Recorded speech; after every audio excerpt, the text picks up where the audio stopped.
जय हिंद दोस्तों। आज के वीडियो में हम बात कर रहे हैं पैसों के जुड़े मामले की। बहुत सी बार देखा जाता है कि किसी के घर पर या दफ्तर पर इनकम टैक्स की रेड होती है, ईडी की रेड होती है। ऐसे में उस दफ्तर या घर से बहुत पैसे इकट्ठा किए जाते हैं।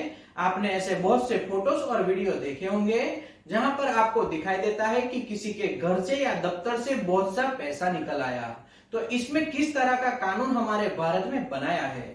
भारत सरकार ने स्पष्ट रूप से बताया है कि अगर 50,000 रुपए से ज्यादा की कोई भी लेन देन होती है, यानी कि आप उसे बैंक में जमा करवाने जाते हो, तो बैंक में आपको आधार कार्ड और पान कार्ड जमा करवाना जरूरी है। अगर बैंक कर्मचारी आपसे पान कार्ड नहीं मांगता तो बैंक कर्मचारी जुर्म कर रहा है।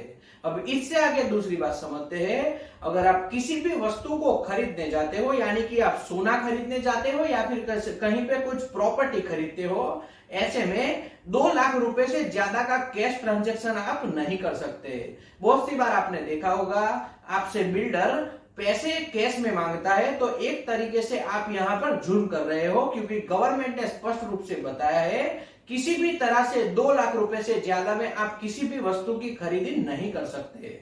यानी कि आप गोल्ड लेने जाओ या फिर कुछ भी चीज खरीदने जाओ, आप 2 लाख रुपए से ज्यादा किसी भी जगह पर कैश नहीं दे सकते।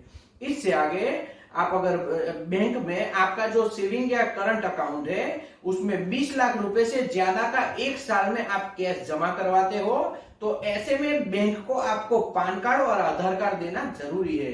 तो इस बात को भी आपको ध्यान में रखना चाहिए। अब मूल बात पर आते हैं। अगर किसी के घर या दफ्तर पर इनकम टैक्स की या फिर किसी भी एजेंसी की रेड होती है और उसके घर या दफ्तर से बहुत सा कैश मिल आता है, बहुत पैसे निकल आते हैं, ऐसे में किस तरह से कार्रवाई होती है?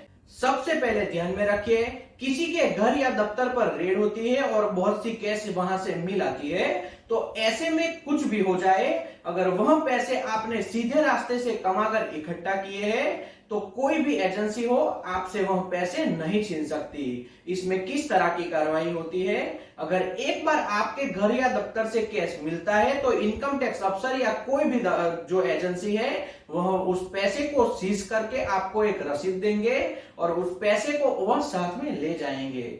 आपको नोटिस देकर पूछा जाएगा कि आप इस पैसे को कहां से लाए। आपको उस सोर्स को वहां तक समझाना होगा कि मैं इतने पैसे यहां से लाया, इतने पैसे मैंने इस बिजनेस से कमाए और इस तरह से मैंने इस पैसे को इकट्ठा किया है।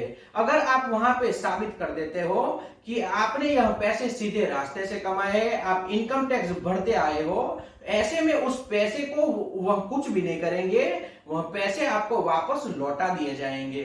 तो इस बात का ध्यान रखें। आपके जो ब्लैक के पैसे होते हैं उसी पे गवर्नमेंट आपके ऊपर कुछ भी गलत जो पेनल्टी है वह लगा सकती है। आपने सीधे रास्ते से अगर पैसे कमाए हैं तो गवर्नमेंट की कोई भी एजेंसी आ जाए वह आपको किसी भी तरह से परेशान नहीं कर सकती।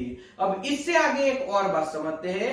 अगर किसी के घर या दफ्तर पर रेड होती है और वहां से बहुत ज्यादा पैसे मिलते हैं, उदाहरण के तौर पर समझिए किसी के दफ्तर पर रेड होती है और 1 करोड़ रुपए नकद मिल आते हैं, तो ऐसे में वह साबित नहीं कर पाता कि यह 1 करोड़ रुपए वह कहां से लाया। तो किस तरह का कानून भारत में चल रहा है? इसमें ऐसा होता है, जो 1 करोड़ रुपए आपसे बरामद किए गए हैं उसे सीज किया जाएगा। आपको नोटिस देकर पूछा जाएगा कि आप इस पैसे कहां से लाए हो, आपको इसका सोर्स बताना होगा। अगर आपके पैसे ब्लैक है तो आप इसका सोर्स नहीं बता सकते, तो ऐसे में जो मूल राशि है 1 करोड़ रुपए उसे सीज कर लिया जाएगा और इसका 137% आपसे पेनल्टी के रूप में वसूला जाएगा। यानी कि 1 करोड़ रुपए तो चले जाएंगे और 1 करोड़ 37 लाख के करीब आपको पेनल्टी के रूप में दूसरे पैसे भरने होंगे। एक बात को ध्यान में रखिए, कहीं पे भी ब्लैक में ट्रांजैक्शन करने से पहले आपको बचना चाहिए। हमने जो आज के वीडियो में जो 3-4 बातें बताई उसे आप ध्यान से समझिए। 50,000 रुपए से ज्यादा अगर आप बैंक में जमा करवाते हो तो आपको पान कार्ड और आधार कार्ड दिखाना चाहिए। अगर बैंक में एक साल में 20 लाख से ज्यादा रुपए आप कैश में जमा करवाते हो तो बैंक आपसे पान कार्ड और आधार कार्ड मांग सकता है। अगर आप किसी भी जगह पर कोई भी वस्तु खरीदने जाते हो तो 2 लाख रुपए से ज्यादा का अगर ट्रांजैक्शन होता है तो वहां पर पैन कार्ड और आधार कार्ड आपसे मांगा जा सकता है। अगर नहीं मांगा जाता तो यह ट्रांजैक्शन आपको नहीं करना चाहिए। अगर आपके पास कितनी भी कैश पड़ी है लेकिन उसका आपके पास सोर्स है कि आपने यह पैसे कहां से कमाए हैं और आपके पास कितने पैसे पड़े हैं, तो कोई भी एजेंसी हो आपको परेशान नहीं करेगी। अगर आपके पास ब्लैक में पैसे हैं, आप सोर्स साबित नहीं कर पाते, तो आपके घर से उस पैसे को सीज किया जाएगा और उसका 137% आपके पास से पेनल्टी के रूप में वसूला जाएगा। तो यह भारत का कानून है, इस बात को ध्यान में आपको रखना चाहिए। तो मैं आशा रखता हूं आपको इस विषय में पूरी जानकारी मिल गई होगी। अगर यह वीडियो आपको पसंद आया हो तो वीडियो को लाइक और शेयर करिए और चैनल को सब्सक्राइब कर लीजिए ताकि आने वाले वीडियो का नोटिफिकेशन आपको तुरंत मिल सके। तो आज के वीडियो में इतना ही। जय हिंद।